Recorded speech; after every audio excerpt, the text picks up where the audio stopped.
All right, everybody. Episode 8. Welcome back to the Nosebleed Section. I'm your host, Joe, joined by my two favorite mugs in the world to talk sports with, Abood and Kuz. We got a lot to talk about. We got like 20 things on the list. So I need to go to bed tonight. So we're gonna try to speed it through everything. No, I'm not lying. We're gonna be here till like 2 in the morning. All right, Sleep is for the weak, Joe. Don't worry about it. and it begins. We're gonna start. We're gonna start with a little college football news. Actually, we haven't done that in a while, but just some quick news. We heard DeAndre Francois, the ex-quarterback from Florida State, is indeed transferring to Florida Atlantic University.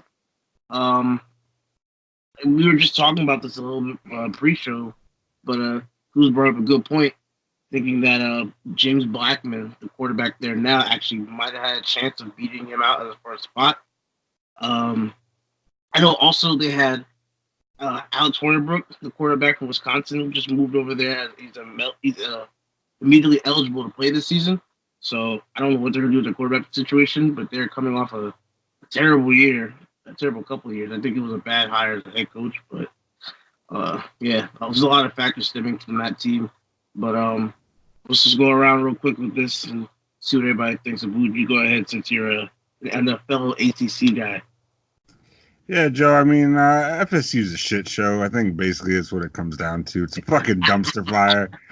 Uh, uh, I knew it. honestly, if anything, a guy leaves a program like FSU to come down to Florida Atlantic University. I think it just signals one thing: FSU's a fucking dumpster fire and has no sign of help coming anytime soon.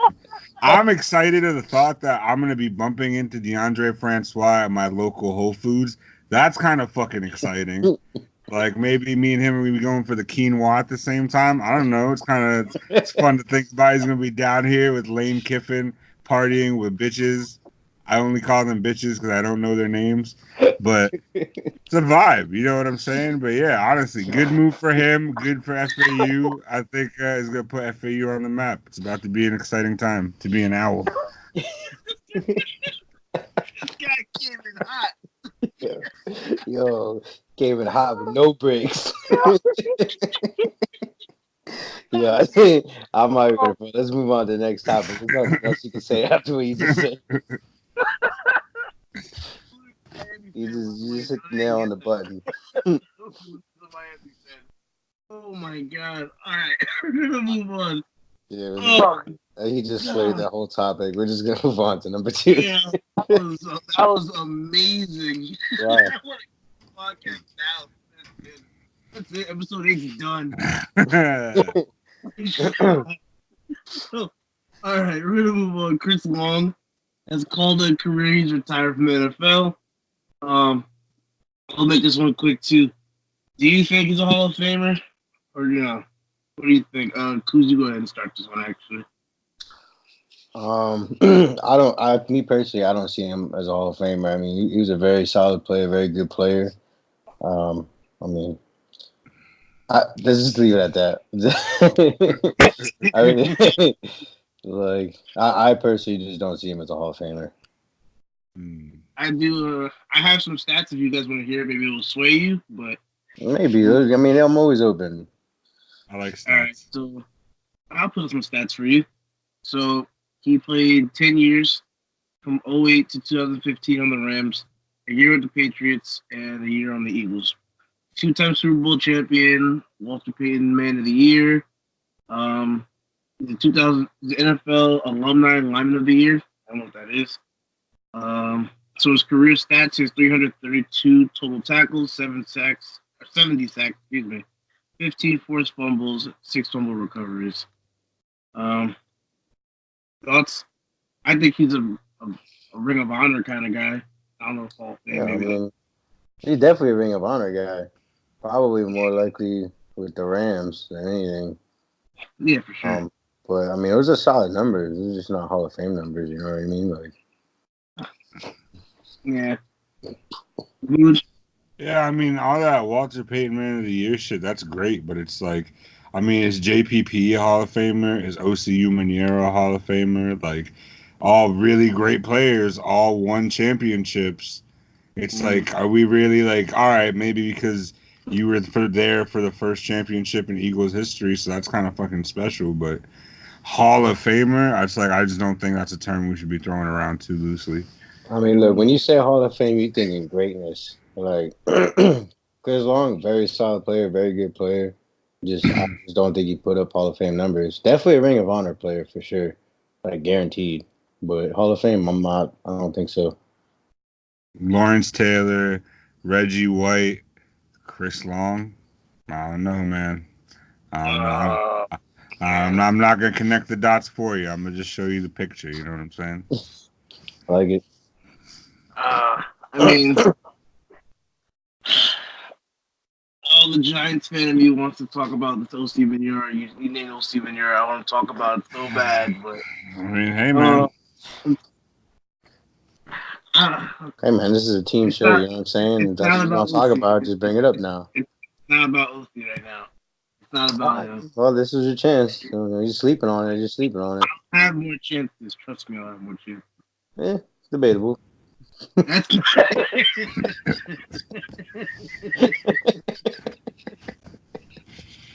oh, oh man. Real move on. All right. So I know you guys remember everything that went on with the whole AB and the Steelers situation. So I believe was it this week, earlier, was it yesterday or a couple days ago? I believe Ben Roethlisberger came out and said he apologized. I think it was either yesterday or today. I think it was yesterday. I think, but Depending on what day you're watching this happened on Monday.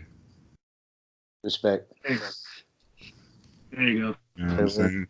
You You gotta break the fourth wall sometimes. You know, gotta let them know you're there. We always try to break the fourth wall. I'm saying, please. Welcome. Welcome. Open the proverbial door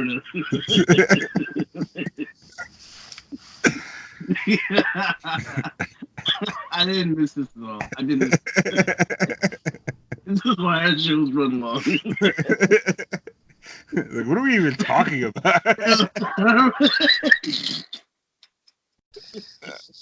All right. Oh man. There it is. All right. So Ben Roethlisberger, he apologized for his comments that he made, and to which AB commented, tweeted out Two-Face, and a lot of people were saying, "Is this in response to Ben Roethlisberger's apology?" And saying, "This has been Roethlisberger's apology. Was it really was it genuine, or is he just saying it to save face or whatever?" So, Booth, what do you think about that? Hey, hold on. Before you start this out, save some of the topics for us, all right? Yeah, no, I got you totally. I mean, yeah, I think Ben Roethlisberger is an asshole. Like, I just think that this guy is just not accountable for anything he says, and I think, last year he did a lot of talking on the offense as to why certain things didn't get done. Well, now you got two major pieces that went and found new homes. So if they have success in their new homes, and what comes out to be true about you is actually true, not just rumors and statements, you kind of got to cover your ass, because other than those two players, you're basically going out there with the same offense you were with last year. So you got to save face, and you have to kind of still look like you're this guy who cares about your team. So I think it's like 1,000% disingenuous. I don't think it's genuine in the least bit, honestly. Goose. I mean, let's get one thing clear. Both guys are assholes for sure, but I'm gonna have to lean more towards AB, because I don't think Ben sincerely meant his apology. I think he was doing it to save face, because I mean, Big Ben only cares about Big Ben, if we're being real. So, I personally think he's doing it to save face. Yeah, I mean, I think in a way AB kind of handled the situation was kind of. I think both of them were kind of. I think the Steelers organization kind of handled it really messily, in my opinion.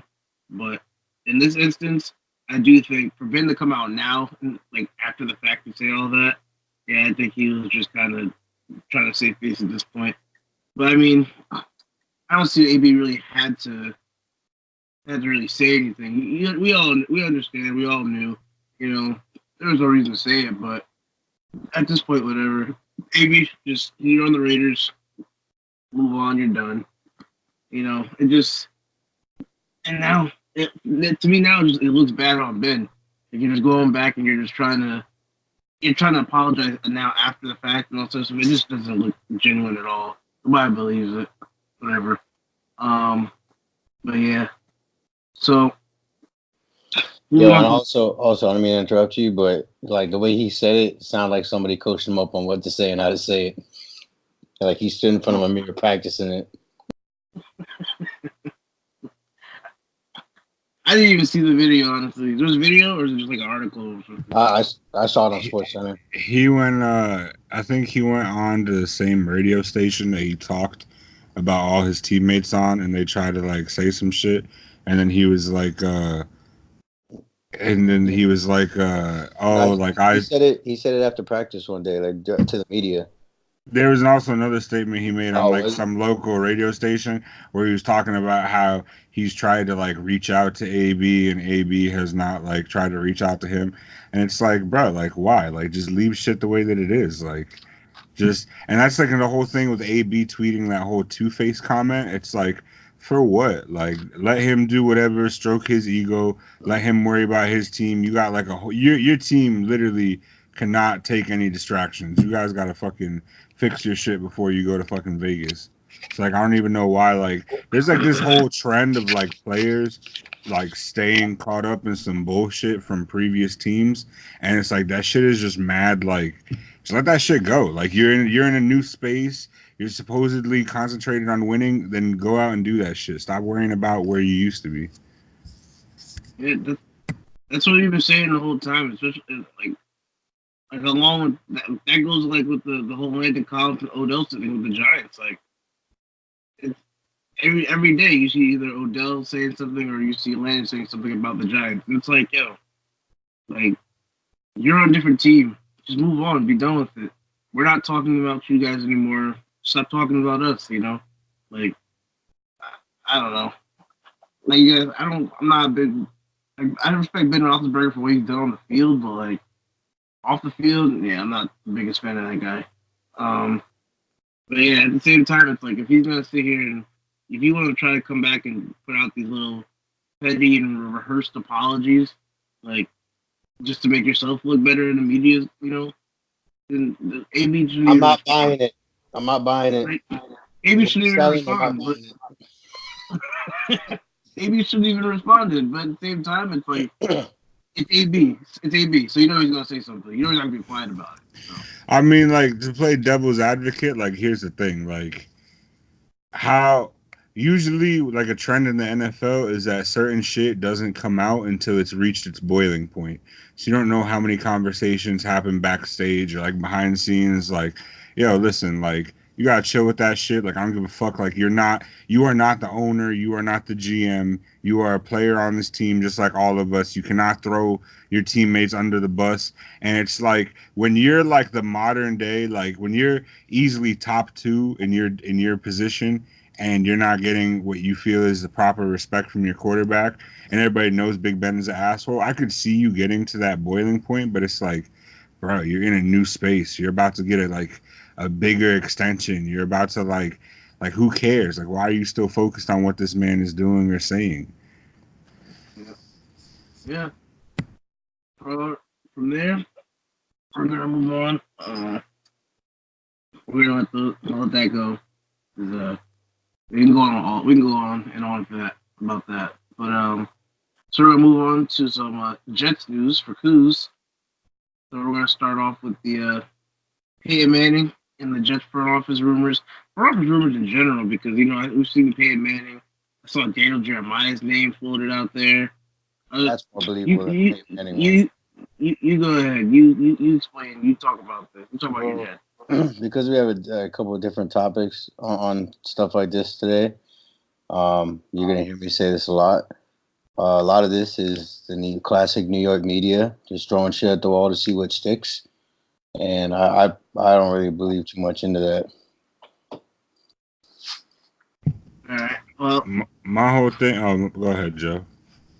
good. Yeah, my whole thing is like for anybody who honestly believed that this was true for a second, like take into consideration Peyton Manning turned down doing Monday Night Football, which Did is you? honestly like a maybe once a week, twice a week obligation. Do you think he wants to go sit down in NFL front office right now and commit to that day in and day out? Like that's a fucking grind. Nah, he's Like got he's too many not commercials to make. exactly like he has so much money he can make elsewhere just by showing up and just talking. For him to put in that kind of grind right now, could that be something in a couple of years when he gets that itch? For sure. But it's like to assume this soon out of retirement that he's just urging to get back into. No, honestly, he did the Jets a solid, and I'm sure like he had a big influence as for why Adam Gase is head coach there because of his work with Peyton Manning and everything that, and helping him get his job in Miami and shit. So it's like it's just that was crazy to me, and like obviously like who said like it's literally just shit being thrown out there, but anybody who took that seriously, like that's crazy, man. Hey man, like Joe said last week on the podcast, fucking the Manning's got New York sports by the balls. Facts. That's But what here's Dave the one said. thing though, I don't know if y'all covered this, but this is the one thing I couldn't wrap my head around. Why are y'all gonna fire the guy literally after all of your biggest offseason moves have already been made and after your roster has already been shaped for the most part, let's say? I mean, yeah, we did cover that a little bit, and basically what I said was, I mean, it's not surprise, like it didn't surprise any of us that McCagnon was fired. The only thing that surprised us is when he got fired. But like, if we're being real here, like the GM duties are basically done for right now. Like, there's nothing at this point for a GM to do except for just watch his team practice and scout. Um, but if you guys remember, the Chiefs fired John Dorsey like right after they picked Patrick Mahomes, like the June of that draft year. They fired Dorsey. So I mean, it's not unheard of, but it was definitely the timing was definitely surprising. Well, what do you think you guys are going to do in your front office role in general? Because, again, they've had like Daniel Jeremiah's name thrown out there, and there's a lot of other people that, I want to throw their hat in the ring and see if they get a chance. But who have you heard, or who I do you mean, want? everything I've been reading is screaming that Joe Douglas is the heads up favorite to be our next GM just because of his relationship with Gase, and also a lot of what I've been reading has us hiring Joe Douglas and Daniel Jeremiah in a prominent role to work with Joe Douglas as well. So in that case, I'd be fine with that. Daniel Jeremiah is well respected in the mock drafts and the scouting. Like, I mean, he was the next one up from Mike Mayock, honestly, in the mock drafts. Well, I like Daniel Jeremiah. I think he'd be pretty good. I think he did time with the Ravens. I want to say. I want Uh, to. maybe as like in the scouting background. Well, I mean, Yeah. like I said last podcast, though, like I can tell you for sure, Joe Douglas has been on the Jets' radar for like a hot minute. So that name doesn't surprise me that it came up. It just only made it that more reasonable that we would get him because of his relationship with Adam Gase. Well, keeping with the Jets, what do you think about all these rumors about Le'Veon being traded? I think it's all bullshit, to be honest. Like I said, on the last topic, it's just classic New York media throwing shit at the wall to see what sticks. And honestly, the person who reported that is John Clayton, and this man came out of left field. Ain't nobody heard from John Clayton in Lord knows how long. I forgot he was even still around, to be honest. And this guy gonna come. This shit has hit the fan so much. John Clayton come out of left field with that remark. Like, come on, man. Like this is crazy. Like even like that's so stupid. That would cost us so much money to trade him. That's stupid. The thing is Adam Gase was not a big fan of doling out a lot of money to sign Le'Veon. It's not that he doesn't like Le'Veon. He just didn't want to pay that much. But guess what? He's on the team now. Best believe Adam Gase is going to use him to every advantage he can. And also, I read a report saying that him and Le'Veon are in contact constantly every day. So I mean, I'm not really too worried about that. I think that's stupid. Like that was like the biggest dart they threw at the wall to see if it stick, and it's just falling right down. Booed, you got anything to add to it? Yeah, I mean, it's we haven't even seen what he's been able to do in a Jets uniform yet. I think like at least let's see like when's trade deadline, like week 8 of the season. At least give it like a couple of weeks. Here's the thing. Here's the thing. The one thing I did like about Mike McCagnon is that there's always a way out of a big contract within 2 to 3 years. Mm. Like all the dead money will be gone.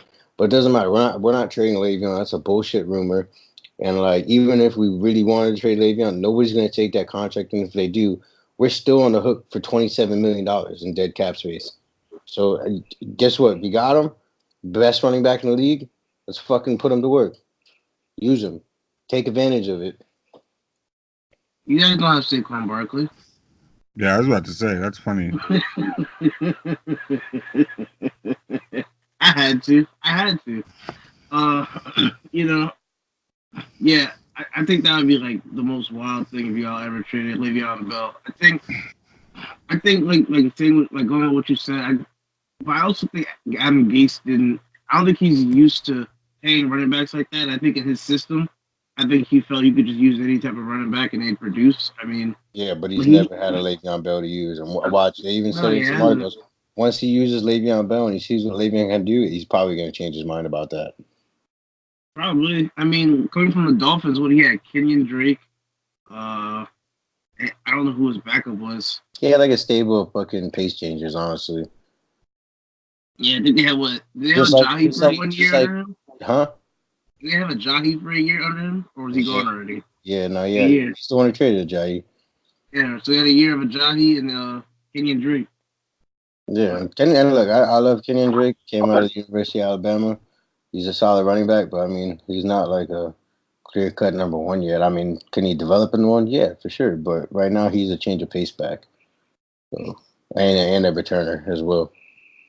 Yeah. But I mean, look, he had a stable of change of pace running back, just like he had a stable of backup quarterbacks.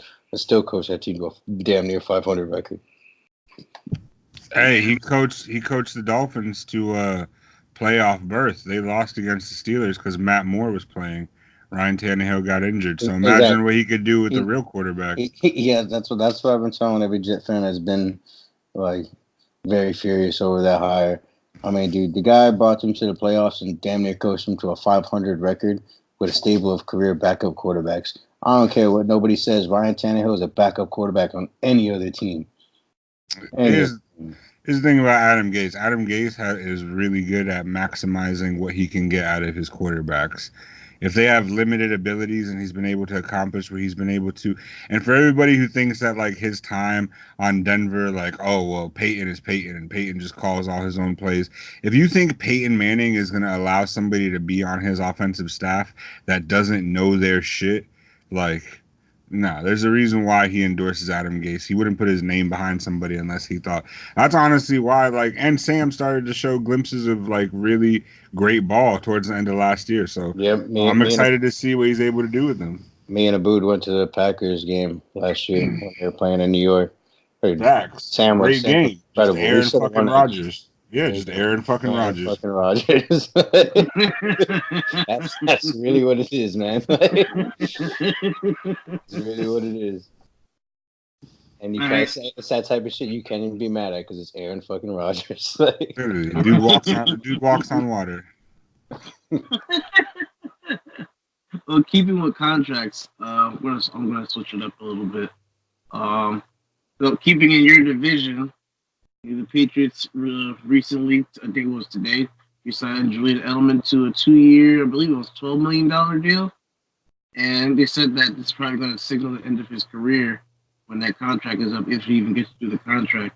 You think he's retiring after that, or you think he's just going to be done with the Patriots organization? I think he retires. As far as retiring goes, I think that all will depend on how healthy he is at the end of that contract. I mean, he's like 32 years old right now. You never know, man. He's like, you never know. If he can stay healthy, maybe he still plays. Here's the thing. I think him and Tom Brady are like way too close, and I think that his contract was contingent of how much longer Tom Brady thinks he could play football for. Because I don't see Julian Edelman, who's been around for all this great success, wanting to hang around in a rebuild after Tom Brady leaves. So, and the thing is that like, yeah, it's a 2-year extension, but it's like that's on top of this year. So if It's he's really 3 years. 32 or if it's 32 or 33, by the time he's like 35, 36, for sure. I don't even think a team is going to be giving him like something like a deal to even really consider for the kind of work that he would be putting in. So yeah, I see him I mean, he's retire. only getting $2 million a year. So right Yeah. now, so he's already on that contract decline. Yeah, for sure. Um, Unless he just starts taking the vet men. One thing I can tell you though is Tom Brady is probably shaking his boots right now with the amount of D line talent the entire AFC East has added, like through the draft and free agency, especially up in Yeah, the. you guys drafted Quinnen. We got Dolphins Quinn, drafted Christian Wilkins. and the Bills got Ed Oliver. Like, man, he's probably he better go buy his lineman some gifts. I think it's in I think the Patriots. I think it was Jason Valdir. He retired today too. I believe Yeah, he did. he just did retire today. All right, so going to keeping with the Julian Edelman thing for a second. He's 33 years old right now, but his birthday is actually in 49 minutes. He's turning 34 May 22nd. You sure? Yeah, I'm looking at it right now. He's 33 years old right now. He turns 34 in 50 minutes. He's going to be a 34-year-old receiver. And on what he said, a 2-year extension. So what, like 3 more years? If he gets through that, it's going to be 37 so he's older by the than I time. thought. Yeah, I didn't think he was 33 Yeah, either. so now knowing that, but he's older than by 2 years than what I thought. So now knowing that, yeah, this is probably going to signal the end of his career at the end of the contract. Yeah, probably. Wow. And he's going to probably be about 37 by the time that deal ends, if he's still on the team or in the league. I'm surprised he got the. What was his deal this year then? I wonder what his deal is right now. His deal this year is probably the last deal of if he signed a big contract or whatever his big contract was. Patriots don't sign nobody's big contracts. They're the entire team fleece of the NFL. Well, I mean, he's definitely been there for like more than like a. How long has he been in New England? For like 4 or 5 years? He's been in his whole career. He got drafted in 09. They drafted him. Really? Yeah. Yeah. Round 7, pick 232 of the NFL of the 09 draft. He's been in his whole career. Damn, so he was old when he came out. Yeah. Well, for a player being drafted, I should say. What is it, 09? That's 9 years ago. That's 10 years ago. He was 23 when he came out. This is going to be his 11th season, I think. His base salary is $2 million this year. Wow. $2 million. Plus a 1.5 signing bonus, and then a bunch of bonus, a miscellaneous bonus for $1 million. His total cap hit is $5.4 million, but his base salary is like $2 million. That's all bonus and incentive laden deal. Yeah, Is anything guaranteed or not? This is at the end of his last contract. It was $12 million guaranteed. Oh, so all 12 is guaranteed. All right. Wow. That's pretty interesting. Yeah, I mean, like I said, I definitely think it's contingent on how long Tom Brady wants to play, because I just don't see anybody from this current era of the Patriots wanting to stick around when it's time for that rebuild. Because I'll tell you what, and we said this like on one of our early episodes, a fucking storm is coming in New England. One of these days, Brady's not gonna fucking be there. Belichick's not gonna be as sharp. It's gonna be dark times for these motherfuckers. Because there's one thing that they did not do: they did not get young enough, fast enough. They're still heavily reliant on veterans, and when those veterans are gone, it's a completely different ball game. My bet is Brady just not like being able to hack it anymore before Belichick not being smart enough or as witty enough. The thing is, they just need him to cruise through the fucking regular season And then Belichick can just literally manipulate game plays and calls and just make the right decisions in the right times. That's literally that's what their success is at this point. Because this isn't Tom Brady from like 10 years ago who's fucking hauling it and it's a fucking cannon down the field. This is Tom who's going for that conservative 10 to 15 towards the sideline and just work his way up the field. Like, come on, we saw him in the Super Bowl. Like that was not a Tom Brady Super Bowl game. Yeah, it's That true. was. I'm gonna tell you right now. That Patriots defense won them that Super Bowl. Oh yeah, it's a fact. Oh yeah, you. I So mean, I would honestly, say. you So kept I the would say kept the defense Rams wins at 3 points. championships. Offense just keeps you in it. Yo, and here's another thing too. Honestly, I've been seeing a lot of shit about Todd Gurley and now his concern with his knee and everything. Bruh, I'm sorry, man. Like, I'm in the fucking Super Bowl. Do you know how many teams never get the chance to come back here? Come back here. Like, even get here once. Like, I'm fucking playing. That shit is what, like, honestly, like, to this day, I'm like, man, what if you never get back to another Super Bowl in your career? Are you satisfied with that, like, effort? Like, that's fucking crazy, man. Yeah, I feel like I feel like in today's league, you almost can say the priorities have changed, man. Not as much as getting the championship as it is just making the money, getting the bag, and leaving. So, I think Julian Edelman, another one, I can only see him as a Patriots Ring of Honor kind of guy. He's not a Hall of Famer. I was looking at his career stats, but he had I think what would get him to the Hall of Fame would be his playoff performances. If anything's going to get him into the Hall of Fame, it's going to be his playoff performances and how clutch he was in the playoffs and the Super Bowl. Let me tell you what, regardless of whether you or I or whoever thinks he deserves to be in, there people are going to make a case for it, and he's probably going to end up being a first ballot Hall of Famer. Honestly. I don't know about first ballot, but I think at the end of the day, I think he ends up in the Hall of Fame. There's people out there really making a strong case, like a strong case that Julian Edelman, probably best receiver in Patriots history, probably first ballot Hall of Famer. Like they will go to their grave thinking that's a fact. So if he gets in, it's not like I don't think he should be, but I'm not going to be surprised just because people have been saying it. I don't know. Like I said, what's going to get him in is going to be his clutch playoff performances and his clutch Super Bowl performances. But one thing's for sure, I don't think he's a first ballot Hall of Famer. Maybe the second or third time he'll get in, but I definitely don't think he gets in on the first ballot.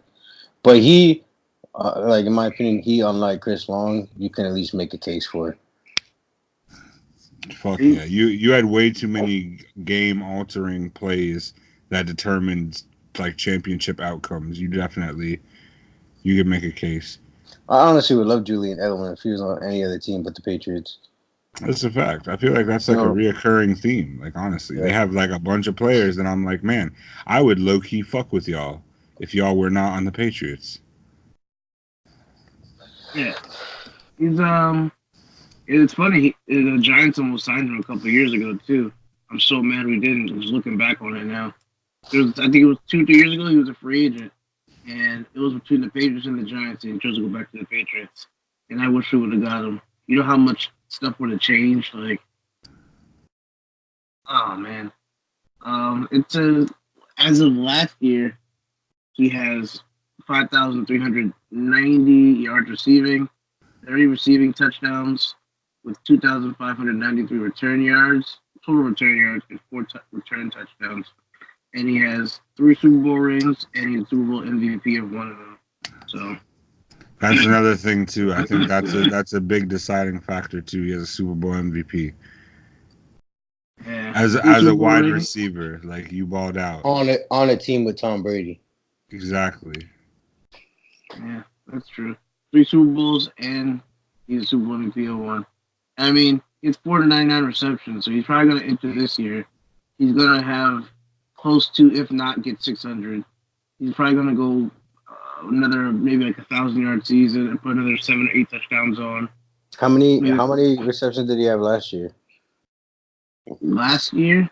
He had like 90 something or 80 something. Last year he had 74 receptions. And he missed like the first 4 games of the season, I believe, from suspension. Yeah, So I mean, missed 4 games. he's probably unlocked to get 100 And the year before, he was out all of 2017. with the So he, ACL injury. so he missed the whole year. So yeah.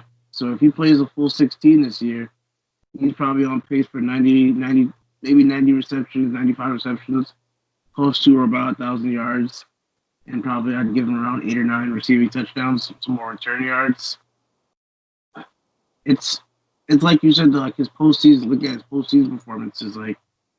Uh, like last year he had 26 receptions for 388 yards receiving and 2 touchdowns in the postseason. And then in 2016, he had 21 receptions for 342 yards receiving and another touchdown in that postseason. So, I mean, along with him having like returning yards and rushing stats and stuff like that too. So, I think a But I lot of mean, stuff, like you said, is going to add in. but I mean, what those stats aren't telling you is when he got those receptions, how clutch they were, and how game Oh altering. yeah, So, like I said, the playoff performance is that's that, and the rings is and the Super Bowl MVP is probably what's going to get him into the Hall of Fame. maybe. Well, it's definitely something to look out for in the future. We'll definitely track his performance this year. See where he go, how his stats end up. I am interested to see if he's going to play out the whole duration of his contract. If he has another, like you said, injury, health is a big factor. So we'll see if the last 2 to 3 years if he's going to actually stay healthy and durable enough to finish that. Because that probably will be the end of his time in the NFL. He'll probably be around 37 by the time he's done. So. Hey man, if he's still on PEDs, he could see the life of that contract through. That was so necessary. So necessary. Well, we're gonna move on to another subject. I just want to say I hate that we spend that much time talking about a Patriots player. Respect. Yeah. If we ever do that for a Cowboys player, I'm fucking done. I'm gone. Well, I mean, we talked about that contract for a while, so Yeah, but I mean, we ridiculed them. So like, we could spend as much time as we want on that. We're not gonna big up any. We're not bigging up any Cowboys player. No positivity on that. No. Got you. My bad. I won't. Ja.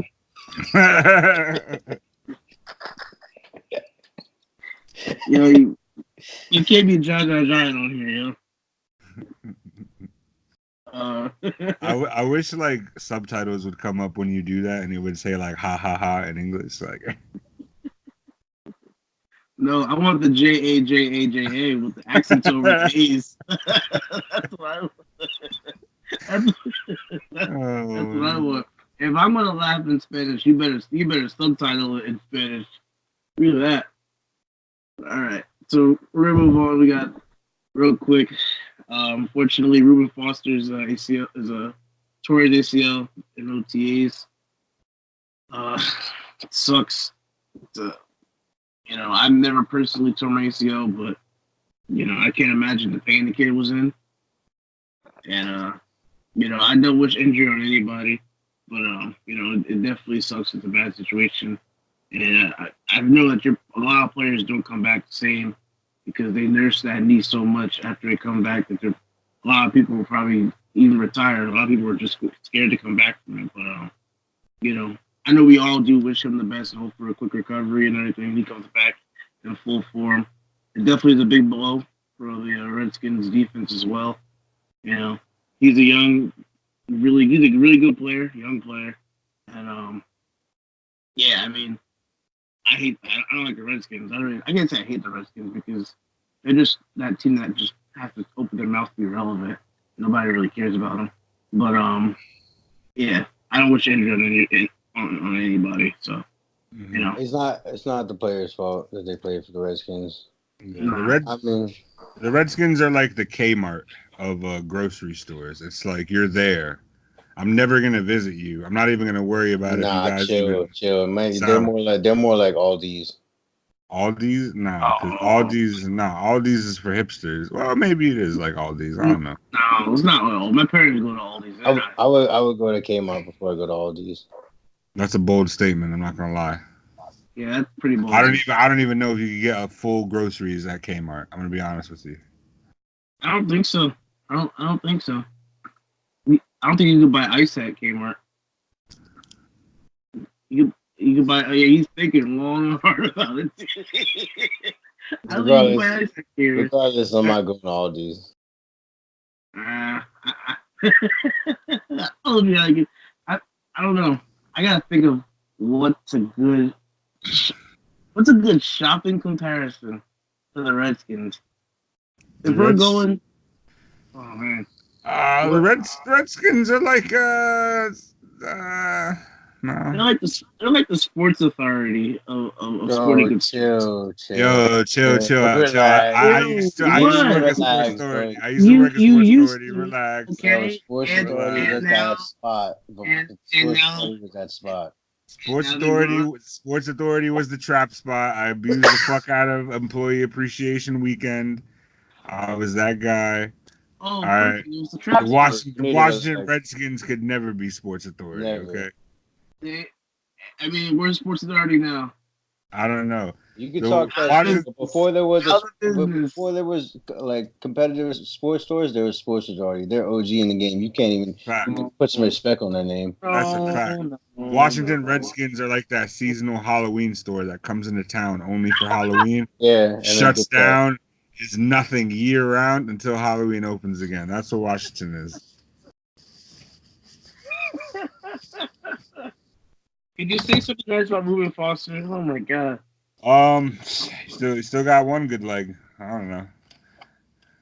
Yeah, just sheer ignorance. That's so foul. Sheer ignorance. Don't give me a microphone. You know what I'm gonna do. You know what I'm gonna do. First 10 seconds of the video. This guy went off. I'm moving on. I ain't going past. Just mute your mic the rest of the time. We're done. Clearly, I need an adult. Obviously. Nah. You don't gotta mute the mic. You definitely need an adult.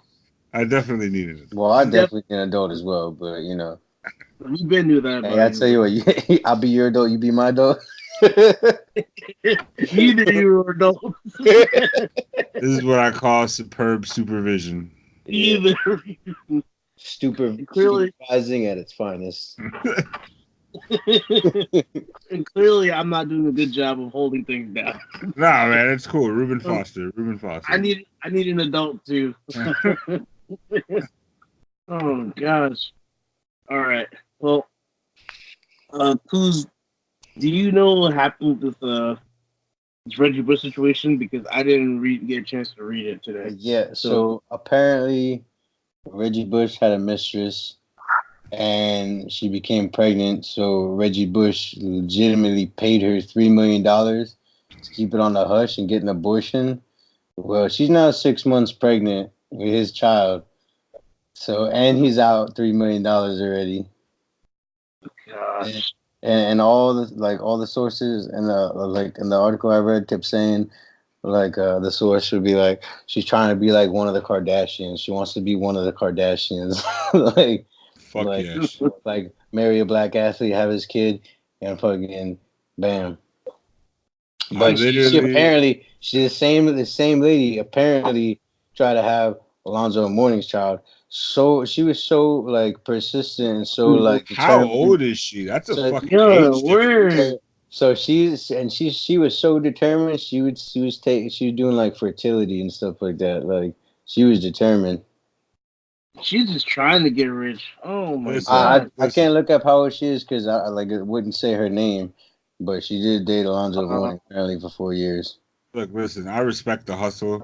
I literally say this all the time. God did the world a service by not making me born a woman, because I tell you what, I would have gotten one of these rich motherfuckers caught up real quick. She took a page out of my book. I am not ashamed of her. God. If anything. No, Joe. Let me get this out. If anything, Reggie Bush.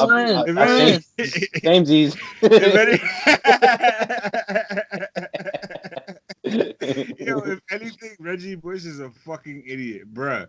Listen, I've never been married. I've never had a family. I've never known what it's like to jeopardize that.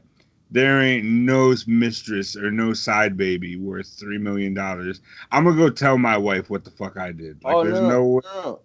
no. His wife knows, and like she thought they both thought that the lady was gonna get an abortion, but so she just took the 3 mil and got the Oh my abortion. god.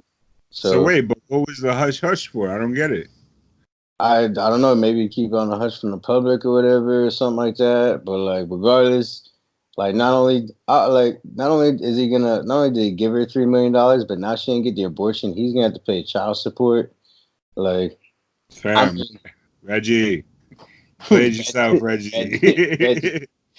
it's so upsetting, man. I really like Reggie Bush as a player too. Oh man, that He's, was my guy too, bro. yeah, NCAA 05, man. He was that guy.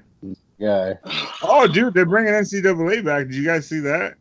They were Nah, they thinking actually. about They might. They I might. hope Don't so, get my man. That hopes was one of up. my. That was one Do of not my. get my hopes up. fam. I tell Oh, you what, that comes back. I'm never buying Madden again. I promise you. I'm for sure gonna buy I'm mine again because I'm gonna tell you what they're gonna do. They're gonna do the whole you can make your player import your go to character. college and then you can import him and then get drafted by an NFL team. Yeah, but Madden been fucking up the story mode, so I don't know if I fuck with that.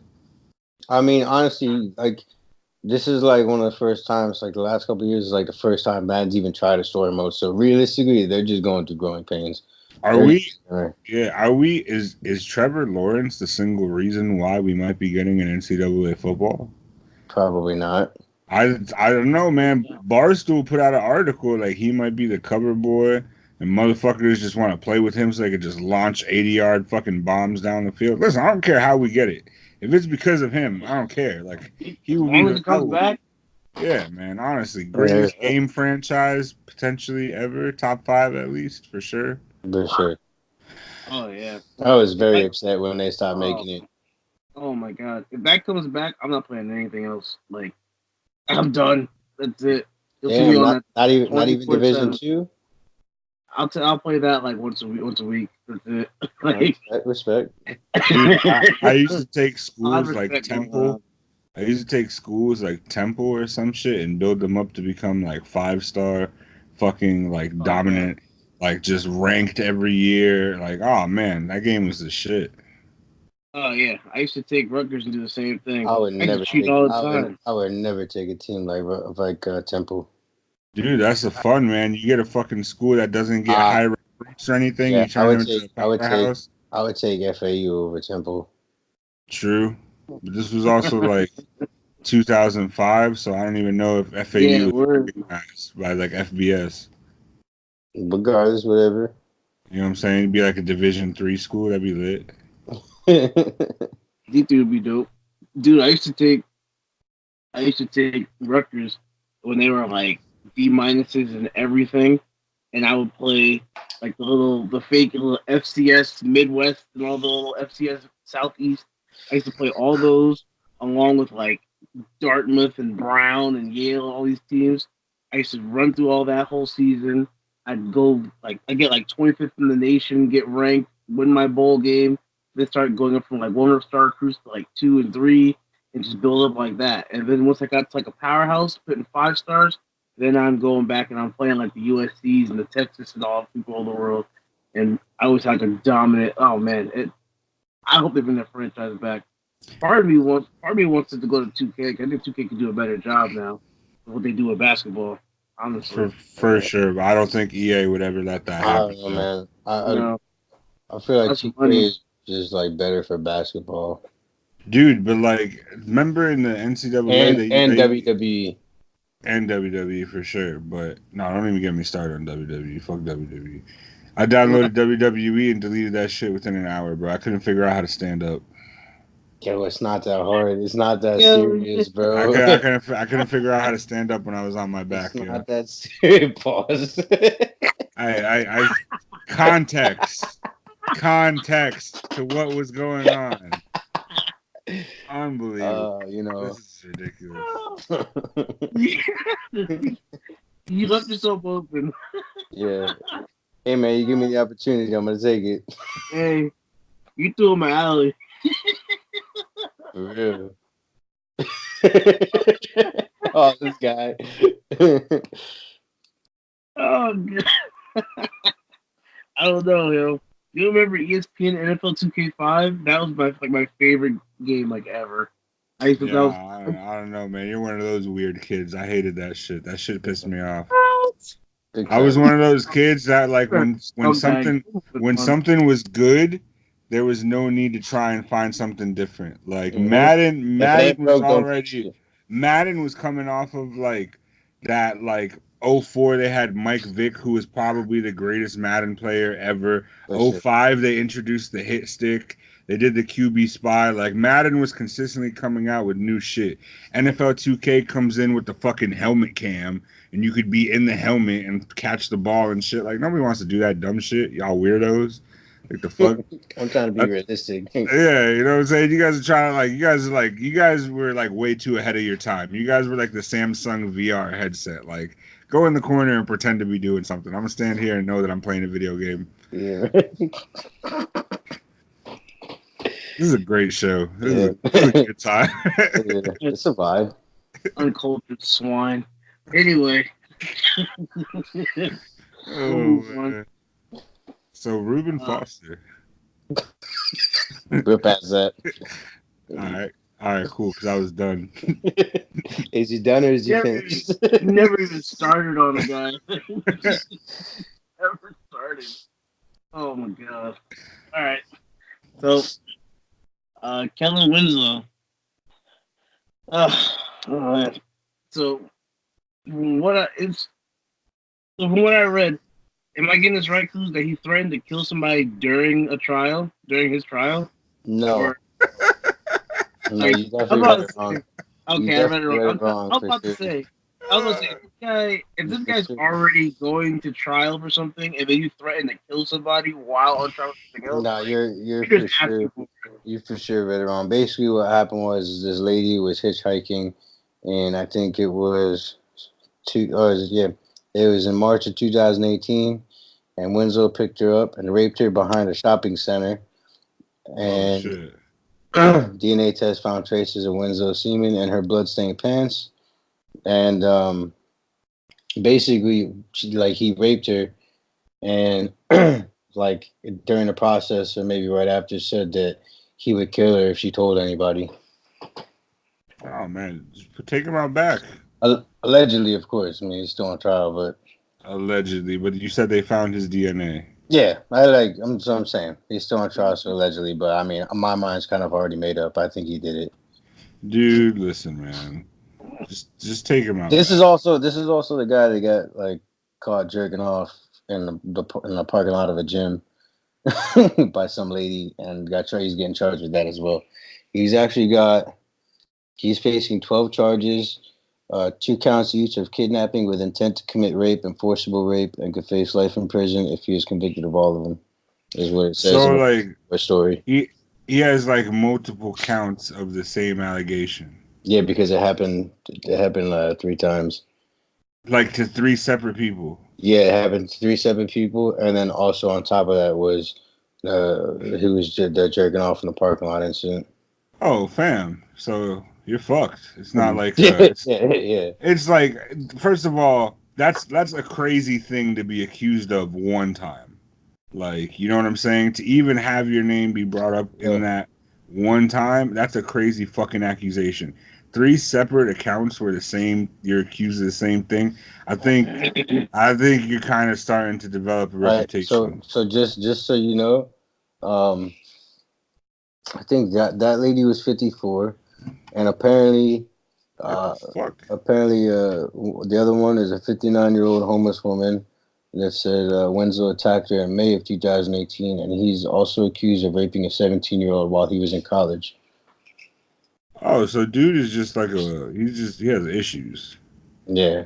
Yeah, so he's not just like, well, So you this is know not like what? a one-time Yeah, thing. It's like there's starting to become a pattern here. I mean, it doesn't matter. It doesn't matter because you're like, that's just crazy. Yeah, I don't know, man. I don't have sympathy for people like that. That's my whole Not at thing. all. No, Yeah, no. at this point, like, I don't, it's I a don't, I trend. don't, I don't feel, I He's a don't feel bad rapist. for him at all. He's gonna get what he deserves at the end of the day.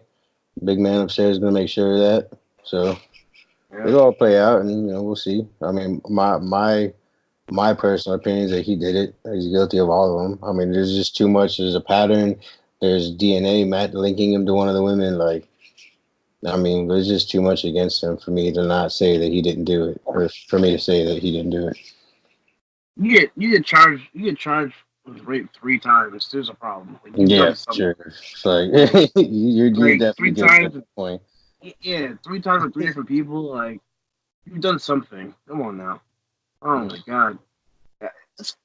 Wow. I didn't know. Like, I didn't even know all that. That's ridiculous. Yeah. Jesus Christ.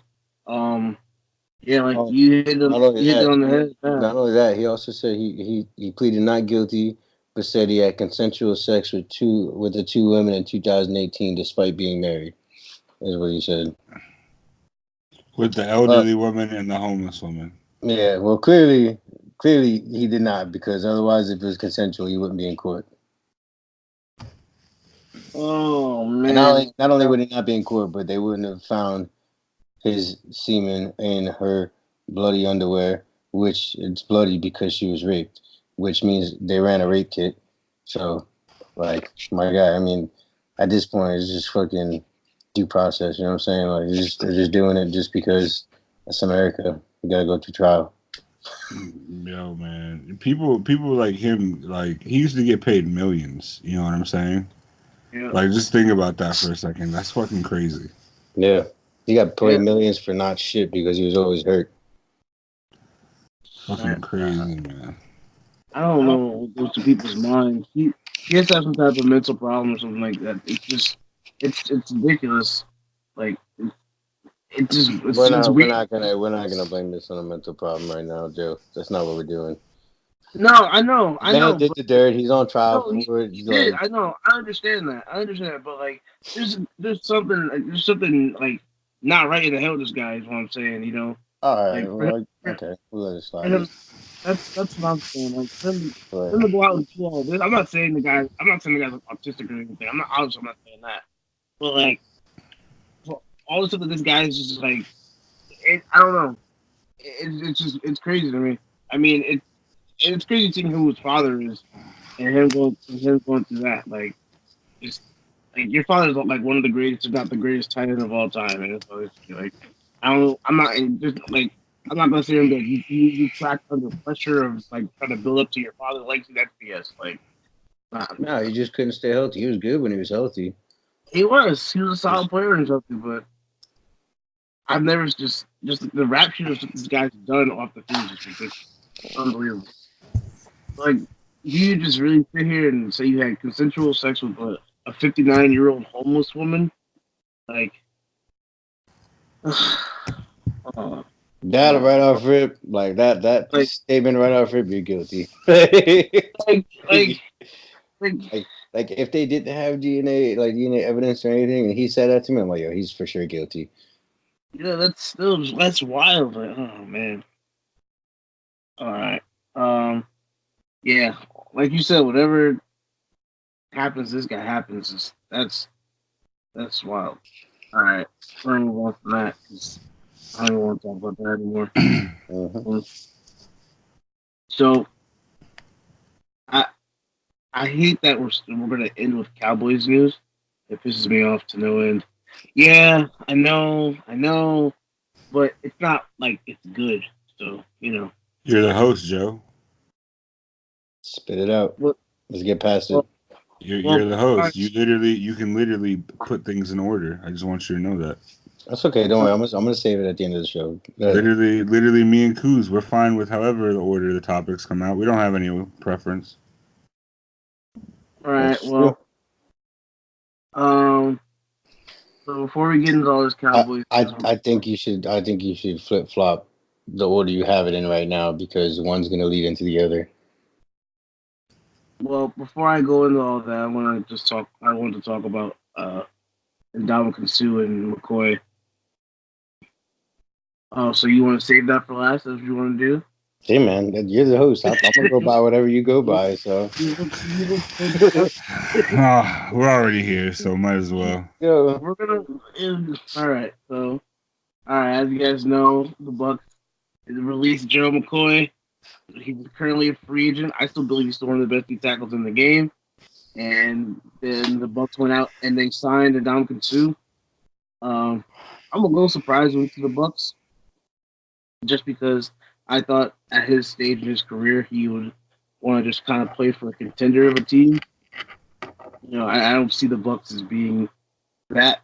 You know, they had a they had a high draft pick this year. They still have some holes that they have to figure out, both offensively and defensively. Mostly, and the biggest need to me is a quarterback position because they were going back and forth between Jameis and Fitz last year, and now Fitz ain't even there no more. So they got to kind of ride with Jameis. But yeah, I'm a little surprised that Sue will go there. I know he was with the Rams last year, and obviously Super Bowl didn't go as they planned. I thought maybe he'd sign with one of these other teams that that she associate with playoffs, like the Saints, I don't know, the Patriots, the Chiefs, anybody that you could see going deeper into the Nobody's playoffs. gonna give him the bag like the Bucks are gonna give him the bag. He don't care. How much did he even get for the 1 year deal? He only got like I'm not, $7 million. I'm not sure yet. It hasn't been announced, but my personal guess would be anywhere in the 7 to 9 million range, maybe even 10.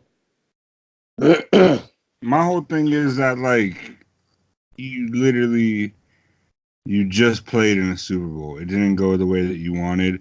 Like now you're just gonna and if you were gonna do a 1 year deal, why wouldn't you do a 1 year deal with the team that you literally just went to the Super Bowl with? Well, So I'm saying, here's the thing how though. much did they want him back? Last year they probably got him on a super cheap deal because the Dolphins are still on the hook for 5.1 million signing bonuses. So he probably signed there for like 2 or 3 million. So that was him taking a pay cut to play on a contender. Now he's gonna go back after the bag because that's just the type of person Sue is. In my personal opinion, if I'm the Bucks, I would have much rather kept Gerald McCoy than Sue.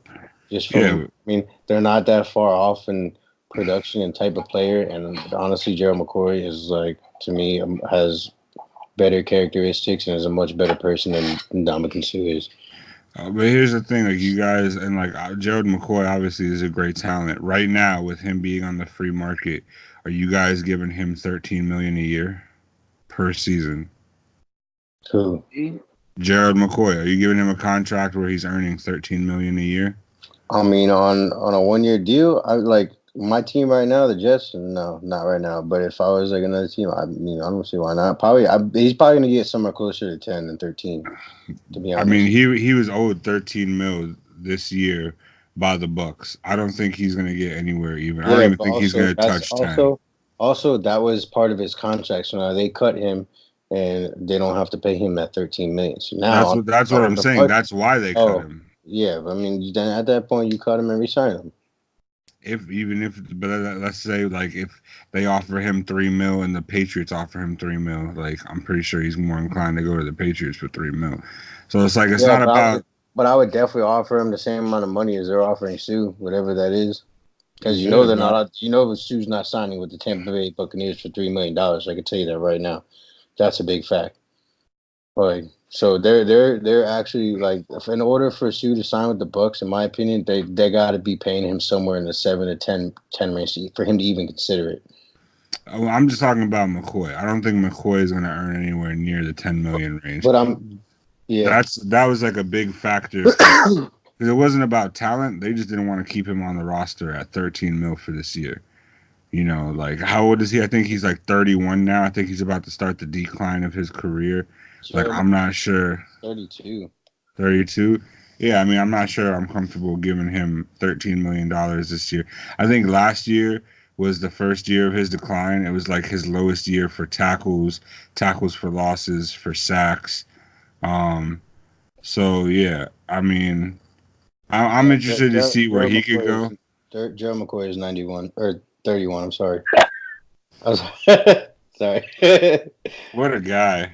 Like, damn, he's still doing it. 91. My bad. Nice. I was Going looking at a strong. different. I was looking at a jersey number. Like somebody else's jersey number, but it's 31. Oh man. I think a dark horse where I think I see Gerald McCoy ending up. I think if he joins the Colts, I think they become more serious on that defensive front. So I'm interested to see where he joins. Yeah, I was gonna ask for your potential landing spot you would have for him. As the Colts is a solid one, definitely. Yeah, they got a I didn't couple think about gaps that. on defense. Oh, and just to let you know, Boo, I mean, last year wasn't his lowest amount of sacks and tackles. Wasn't it? I thought last year was his lowest year since he's been in the league. Because No, wasn't he a Pro Bowler every year before this year? yeah, but last year and this past season, or last year and the season before, he had 6 sacks. Mm. He's never touched double digit sacks before. I don't expect that out And of a D tackle. he had 17 solo tackles, 28 combined last year as well. So his tackling went down in stats, but the sacks were the same as the year before, and they didn't really go down much. So his career high in sacks this season was 9.5. And then Wasn't after, he? Wasn't he plays on the outside sometimes too? Though he doesn't play strictly D tackle. yeah, they shipped him throughout the whole Yeah. line. Yeah. Hmm. Um, I'm trying to think of another team that I could see him going to. Again, I feel like he's done so much of I, like I could the I could grunt see work. him I could see him going to a team like the Jaguars, or maybe he's I the was one that thinking goes this to the too. Patriots. Maybe he's the one that goes to the Patriots on a cheap contract. Maybe even a team like the Maybe, Titans could use him up the middle. maybe. I mean, like I see. Like when I think of Gerald McCoy, like he's done to me so much of like just this grunt work and just such a beast in the middle for a Bucks team that hasn't really achieved much since he's been there. So I think I wouldn't blame him if he went to one of these teams at the a championship contender or potential championship contender. I mean, he could definitely help like the Saints and their run defense. He could. I was just You thinking of already know another the Browns team. want him. That's no Yeah, big secret. that's what I was getting ready to say. The Browns. I mean, that seems obvious. But they're still like a front runner for him. They were just trying to trade for him like a week or two ago. So now the guy's a free agent. Guy's free to go wherever he wants. I mean, you make it appealing enough. I'm just trying to think of like the Browns. I mean, yeah, he'll have him, Miles Garrett, what's his name, Olivia Verner on the D line. I can't think of the other D tackle, but the three of them is solid enough. Um, I don't know too much. I don't remember their corners or their safeties though. I Who, mean, the honestly, Browns? now, yeah, They got Eli Apple, Greedy Williams as their they number got Eli one. Apple now. I'm sorry, I lied. Um, who's the other one that they just drafted? I know, yeah, I know They they they, drafted Greedy. they drafted a cornerback from Ohio State last year. I forget his name. I guess I was Oh, just thinking. oh, Denzel Ward. Denzel Yeah, Ward. Denzel Ward. I guess I just said Eli Apple because that's like the other big one that came out of Ohio State. But yeah, so they got Denzel Ward Yeah, Denzel and Ward too. Denzel Ward and Greedy Williams at the corners. Didn't they just draft a Right. safety too? Well, I'm looking. Oh, they got Sheldon Richardson as other D tackle too. Yeah, solid man. Yeah, yeah, definitely. So then they had Morgan Burnett as a safety, Sione Taki. They drafted the linebacker. Joe Schobert is one of the linebackers they actually really like. Um, they still have Christian Kirksey, Eric Murray, Demarius Randall. All right, so their secondary is not bad either. Pretty strong secondary actually.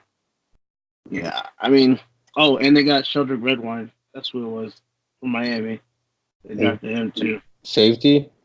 Yeah, So they did just Sheldrick. draft safety. Okay. Yeah.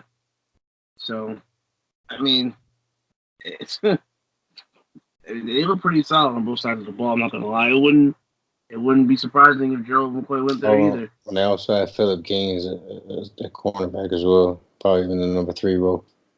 There you go. So you can have a D line with Gerald McCoy, Sheldon Richardson, Olivier Vernon, and Miles Garrett. That'll be their starting four on their D line. Damn, that's funny you said Demarius Randall. I forgot they got Demarius Randall. Solid when healthy. Yep. Yeah, he is. But when healthy is the big point. Mm-hmm. Again, then I think they got Demarius Randall for Deshaun Kaiser straight up, if I'm not mistaken. Ugh, what a trade. Ugh. Wasn't who's I'm thinking Clinton Dix was on the Redskins. That's what I was thinking about. He's still there. He signed somewhere else. Nah, he was No, on the Packers. yeah, but he got traded to the Redskins, I think. Oh, Yeah, did he? Yeah, but I yeah. don't think he's on the Redskins anymore. He left. Somebody else signed him. I forgot who it was. But keeping with all these rumors and deals and stuff, we're almost done here. But we're gonna segue into this whole Amari Cooper situation with the Cowboys. And Oh, just so you know, haha, Clinton Dix is now on the Chicago Bears, but he was traded to the Redskins last season. all right. Um, so yeah, Amari Cooper, from what I read, him and the Cowboys still remain far off in number as far as him getting his extension on his I, I, multi-year deal. I feel like you should swap these next two topics. Yeah, Isn't Well, this the I'm here last now. one? I I'm think here you should, now. I think you should talk about the Zeke one. I'll lead into this one because it's gonna tie in together. Well, I was gonna tie into. I was gonna start. I was gonna. All right, I'm let's here talk. now. Let's talk. I'm Let's talk. I'm here now. Like you're killing me. Like I hear you, Doctor. So I'm gonna let you I'm already in. in. I'm considering leaving now. Oh my Yeah, god. I had to check the window, see who was out there. I have a key. I let myself in. What's wrong with you? I changed the locks, buddy. Oh, embrace. Don't. Oh my god. So yeah, it's a Cowboys cap situation is obviously we all know it's just like non-existent at this point, and then they'll be going into a point where they're gonna have to re-sign some offensive linemen. Obviously, sign Dak back to a long-term extension if he's their guy. Their quote-unquote first-round pick that they have is Amari Cooper because they traded their first-round pick for him, and they have to sign Zeke Elliott. So you're potentially going to have to make Dak Prescott the highest paid quarterback in the league, make Amari the highest paid receiver in the league, and make Zeke the highest paid running back in the league with about what $2, $3, $5 million in cap space. So good I'm luck. not buying it. No. Uh, Unfortunately for them, they're not going to be able to pay Amari Cooper, and they're going to pay Zeke before they pay Cooper. So we're probably looking at Amari Cooper as being one of the top wide receiver free agents the next season. Probably. Good. Which is fine, man, because they just could use another receiver like Amari Cooper. My God. Oh, stop. I would much rather see him in playing for the Jets than playing for the Cowboys.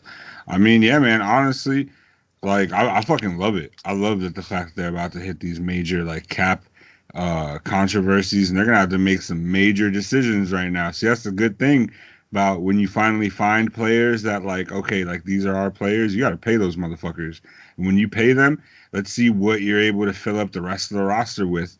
If you're gonna make Dak this $30 million a year quarterback, if you're gonna make Zeke this highest paid running back in the league, first of all, I don't think Amari Cooper is worth $15 million a year. We have this conversation all the time, and we talk about like, paying to fill needs compared to what's available, and sometimes that causes these like super inflated contracts, but it's not worth the $15 million a year. The Cowboys are about to be in cap hell. I fucking love it because About to be. They already are in cap hell. oh yeah, they are, but right now they have this false hope that they're in this win now mode, and it's like no, I don't think you Yeah. guys are in that win now mode right now. They've been in win now mode since like the last championship in like the 90s, 80s. Hey 85, man, hey man, 95. you can only watch their last championship celebration on VHS. If you want to buy their championship package, it only comes on VHS. That's all I'm gonna say. I don't Or really you got much room to talk on that, so or you wait for that a football life on NFL Network. Hopefully that pops up. That's about it. I mean, keeping with that whole subject, again, like you said, you hit the nail on the head with Amari. I don't believe he's worth $15 million a season, but them having to sign him, sign Zeke, and sign Dak, they're gonna have a lot. I don't know how they're gonna come up with it with the money. And it's obviously you said somebody's gonna walk, somebody's gonna have to leave. But I mean, the funny thing now about Zeke is going with keeping up with this topic is that he got detained at EDC Las Vegas, yep. in Vegas, and like I just think. Do you think that's gonna affect his contract going No forward? shot. No You shot. don't think so? Because he plays for the Cowboys.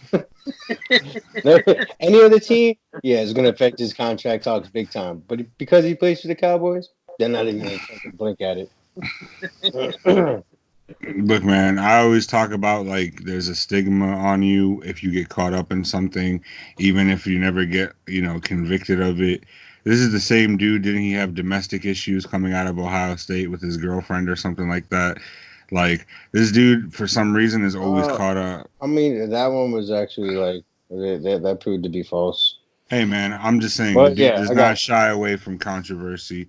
He's and like who says he plays for the Dallas Cowboys. They are known for paying assholes. They have like a specific bank account just for paying these scumbags. I mean, shit, they paid Greg Hardy after he choked his girlfriend out and threw her on a bed full of guns. So facts. That says a lot. So if they pay Greg Hardy after that, they're not even gonna blink at his EDC detainment. Does anybody even know what he got detained for at EDC, or just the fact he got detained? Apparently for knocking down one of the guards. Oh yeah, see, I don't know, man. Great football player. I can't speak on him character-wise, but yeah, I don't think it's gonna affect his. I think he's done too much for the Cowboys and their ability to talk shit as far as being relevant for it to ever affect his money. I think Jerry Jones. Jerry Jones we're talking about. Yeah, if Jerry Jones was broke, which is not possible, if he was broke, he would borrow money to pay Ezekiel Elliott. For sure. So when you look at it, I'm just looking over like real quick with the Cowboys as far as their their cap space and stuff.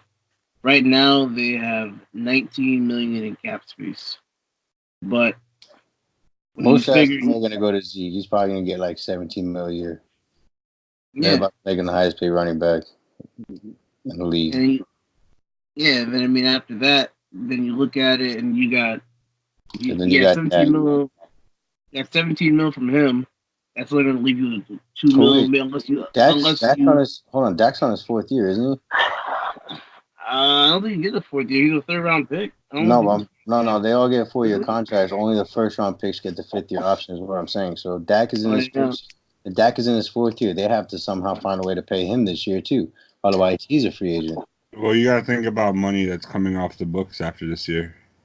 I don't know, man. Cowboys got a lot of money tied in that line. Well, right now they have 19 million. Going into 2020, they're supposed to have. Going into 2020, it says they're supposed to have around 74 million. That's kind of wild. Mm-hmm. But I mean, when I look at it, I mean, so they have Tyron. They have 15 million in Tyron. 14 million in Zach Martin. You want to give Amari 15.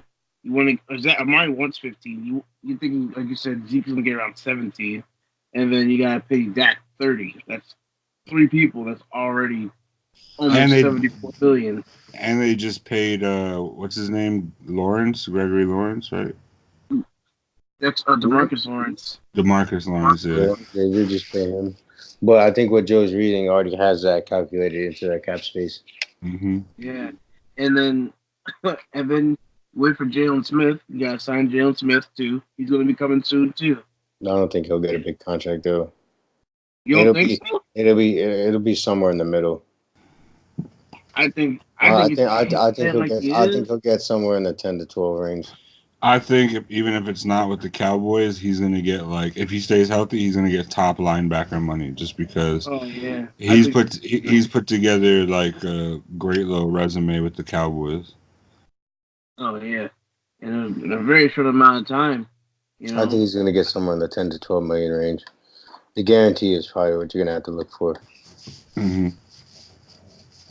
even still, man, like you're talking about you factor in Jalen Smith, and I'm not even seeing exactly like everybody's years and everything right now, but like just looking at some of the people that they're gonna have to pay, it's I like think, well, Jalen Smith, didn't Jalen Smith get drafted the same year as we fucking Jets selected Hackenberg?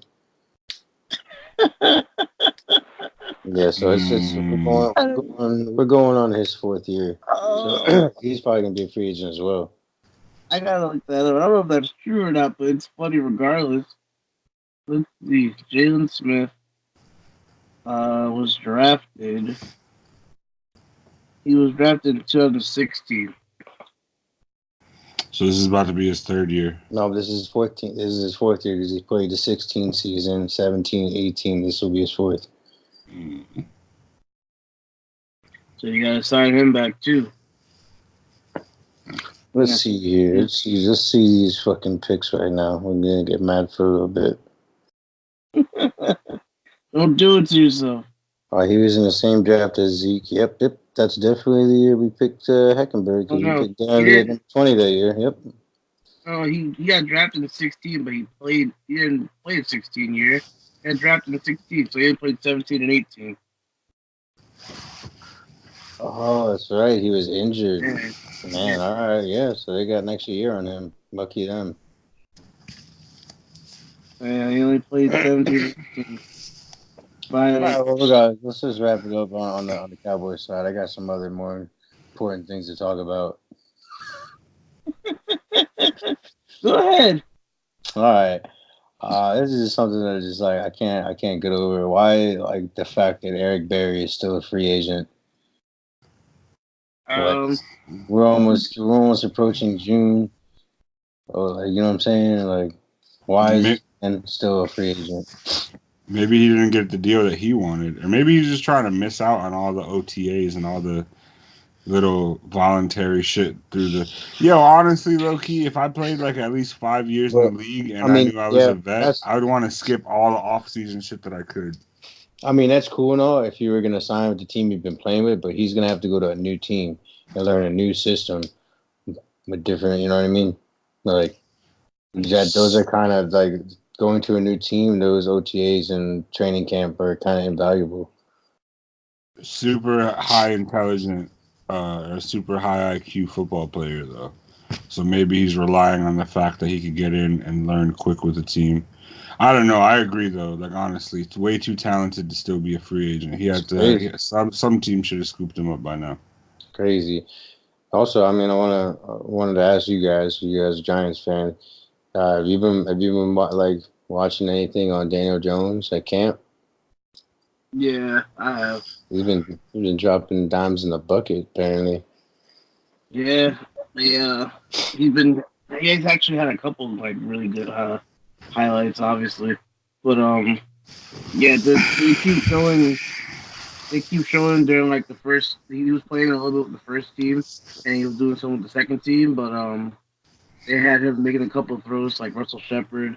Yeah, a lot of the coaches are saying this guy can come in, he could start week 1, but like a lot of Giants fans are like, all right, like relax, it's still let Eli do his thing. Still, can he start week 1? Probably. Will he? Not a chance. Exactly. Like, let's just get that straight right now. Exactly. And it's probably in his best interest not to come out the gate starting. Oh, for sure. Like, I'm yeah, always ready that, like, the quarterback should at least sit like the first half of the season. Just see what I'm saying. Just seeing like how everything's going in OTAs. I really think before the year is over, he's going to be named the starter. I don't know. I just think everybody's Eli apparently is in the best shape of his career. Yeah, I mean that's great, but like until they start to realize that his mobility in the pocket is still dog shit terrible. Man, who knows? Maybe Daniel Jones' mobility got Eli like, you know what? I could run too. Like, I mean, dude, I don't know. I'm just saying. Honestly, I just feel like everybody since OTAs and since rookie workouts and all that, like everybody's just been super high on him in camp. I feel like this might be one of those situations where come like week 6 or 7, if we're like 2-4, 2-5, or 3-4, something like that, I could definitely see Gettleman or whoever pulling the trigger and being like, all right, let's throw him in there. Let's see what he can do. Also, I mean, I wanna ask you guys a separate, another question on Eli, similar to like Joe Flacco's situation on being a mentor, except Eli went about it the professional way and how Joe Flacco should have went about it. Eli was asked about being a mentor for Daniel Jones, and his response was, "It's not necessarily your job to do it. It's a little bit on Daniel being there, listening and asking questions." That's how Joe Flacco should have went about it, in my opinion. That's the right way to go about that, because it's not your job, but at the same time, like you're not going to not help the kid if he's sitting there trying to learn and asking questions. Like you're going to give him advice. You're going to tell him what's up. So, in that sense, after you leave, you still want to see your team flourish, and and you want to see after you don't want to see your team just fall to shit as soon as you leave, So of course, that's why everybody, that's why we still love Eli, professional, and everything he pretty much does. So again, like you said, it's the way Flacco should have answered, but the dude's an idiot. I will say, I'm just gonna say okay, whatever. One thing that did kind of irk me earlier, I read that that people are getting mad. People are getting mad because quote unquote the Giants already gave away Odell Beckham's number to some receiver in camp. And people are like already kind of like at an outrage about it. what's that even mad about? Dude's trashing the team. I'd give away his number the first day I could. Like people are saying, because we gave Reggie White Jr.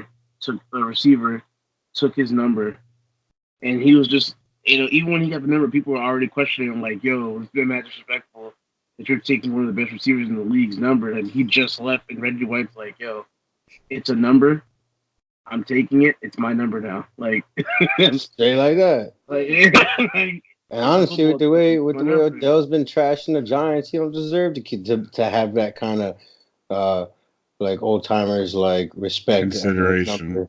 Like, you know what? Like, if I'm manager, coach, whatever, and like a player that like I liked or whatever, just trade it away, and he's no longer on the team, and he's bashing us, I'll give your number away the next day. I don't give a fuck. Yeah, I mean, honestly, like, just, like and touching on that whole like Joe Flacco shit, like that's the difference between like when you know what your place is within an organization. Like Eli Manning's place in the Giants is solidified. He has a legacy with us that like nobody can touch. Just like whoever the greats before him were, and people always thought their legacies couldn't be touched. He has a legacy that can't be touched. Joe Flacco, you just handled everything completely poorly, and you were ran out of your starting job in Baltimore because you weren't accepting of like, let me be embracing, let me be mentoring.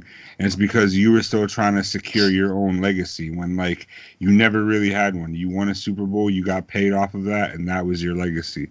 And then like just with the whole jersey number bullshit, like fam, listen, the second that you leave my team, that jersey number becomes available to, unless you had like a Hall of Fame fucking career, like bruh, you didn't even show up in the one playoff game that we had here. Hold your number for what? Hold these nuts. Like, nah, fam, we're not doing that shit. Say like that. Like Eli's number is getting retired for sure. That's a fact. Nobody's gonna be able to wear 10 ever again. Yeah, for real. I've said before, like unless this guy's number gets retired, it's up to be worn. Like, I'm sorry. Like, I don't care if you were. I don't care. My name. I'm Odell Beckham, number 13. Okay, you're now on the Browns. Odell who? Yeah, exactly. Now it says White Jr. on the back, not Beckham Jr. Like, it's whatever. Unless his number's retired, it's going to be worn. Like again, O.C. Minora, he left. He was number 72. And honestly, people are freaking out over it. But like honestly, like numbers in camp really don't matter because you can give a player that number and they might not even make the team. Nope. So, like, you're complaining about a player who's wearing a certain number in practice? Listen, man, it's all about the name on the front, not the name on the back. That's what everybody just needs to kind of get a point across to. Like, it doesn't matter. It doesn't matter if who you give a number to. Go out there, help us get to where we want to get to. You can wear whatever fucking number you want to. Yep. within reason, because the NFL has the restrictions. Nah, dude, you want to wear fucking quadruple? You want 4 numbers on your jersey? I'll be your biggest advocate. Let's win a ring, baby. That's true, but the NFL is not going to put 4 numbers on the back of it. I'm just. You could be an advocate, but it's not gonna happen. I respect it though. I respect it. All right, episode 8, Nosebleed Section in the books. I'm your host. Good night, everybody. This guy came in hot and he left hot. He must have drained the brake fluid again. Yeah.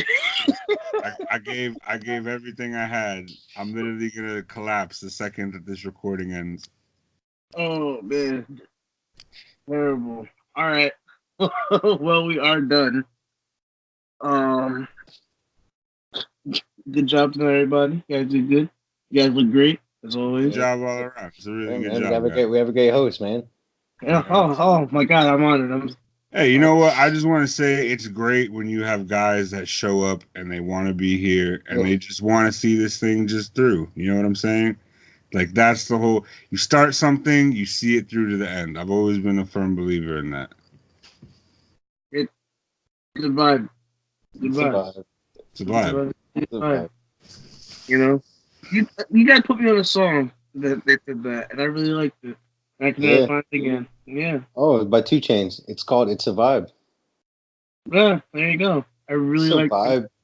Ty Dolla Sign's on there. It really is a vibe. It's a good time.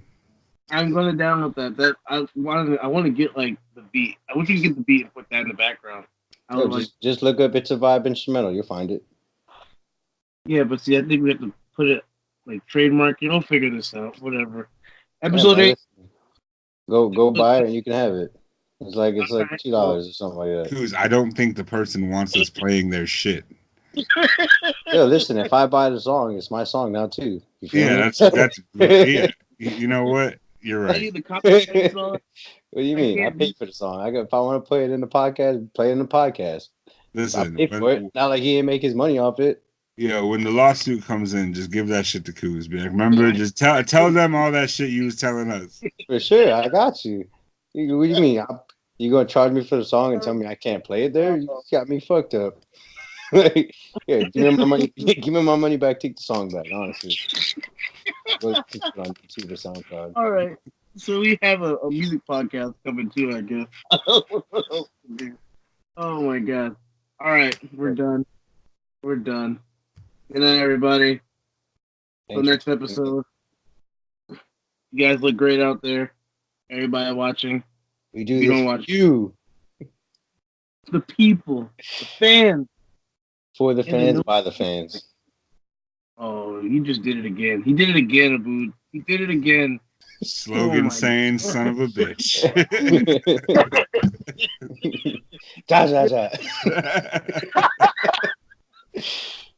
Hey, shout out to the 3 Count, though. Y'all should really go watch them if you're into wrestling. Yeah, for real. It's a fact. Check out all of our shit. We got good shit. It's a lot of good shit going on. Sound like my boss. A lot of good shit. Yeah, good stuff coming out. Yeah, look out for a basketball podcast. We got a baseball podcast, all that stuff on the way.